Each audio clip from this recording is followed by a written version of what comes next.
প্রতিবেশী গণপ্রজাতন্ত্রী বাংলাদেশের সাধারণ নির্বাচনকে ঘিরে ত্রিপুরা রাজ্যের সীমান্তবর্তী এলাকায় জারি করা হয়েছে সর্বোচ্চ সতর্কতা।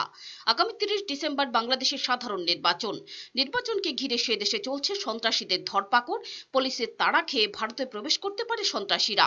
এই আশঙ্কাকে সামনে রেখে কেন্দ্রীয় সরকারের পক্ষ থেকে নির্দেশের মাধ্যমে জোরদার করা হয়েছে নিরাপত্তা ব্যবস্থা।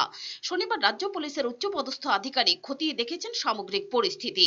অন্যদিকে সীমান্ত এলাকাগুলোতে বিএসএফ কে সর্বোচ্চ সতর্কতা অবলম্বনের নির্দেশ দেওয়া হয়েছে। এই নিরিখে রাজ্যে ভারত বাংলাদেশ 65 কিলোমিটার সীমান্ত এলাকা পরিদর্শন করলেন রাজ্য প্রশাসন, পুলিশ এবং বিএসএফ এর উচ্চপদস্থ আধিকারিকদের 12 জনের এক প্রতিনিধি দল। করবুক মহকুমার শিলাছড়ি থানা এলাকা, নতুন বাজার থানা এলাকার বিভিন্ন সীমান্তবর্তী এলাকা পরিদর্শন করেন প্রতিনিধি দল। খতিয়ে দেখেন সীমান্তের কাঁটাতারের বেড়া। এই সম্পর্কিত বিষয়ে বিএসএফ এর 34 নম্বর ব্যাটালিয়নের কমান্ড্যান্ট শ্যামল কুমার রুদ্র জানিয়েছেন, টিএসআর বা অন্য যারা আছে সবার সাথে জয়েন্টলি একটা প্রোগ্রাম করতে পারি, যাতে এই এখনো পর্যন্ত এই এরিয়া পুরো শান্তিপূর্ণ আছে এবং আমরা চেষ্টা করছি যাতে এই পরিস্থিতি আগে বজায় থাকে। এটাই, আর তার সাথে আমরা বর্ডার জনতাকেও একটা আগাওয়া করছি যে তারাও যাতে কোনো রকম যদি তাদের কাছে কোনো খবর বা কিছু থাকে তার সঙ্গে আমাদের অবগত করায়, আমরা যাতে এই জয়েন্ট প্রচেষ্টার মাধ্যমে সবকিছু শান্তিপূর্ণভাবে এখানে।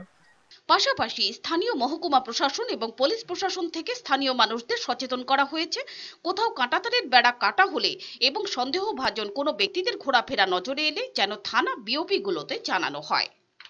ফিউরো রিপোর্ট, চ্যানেল দিন রাত।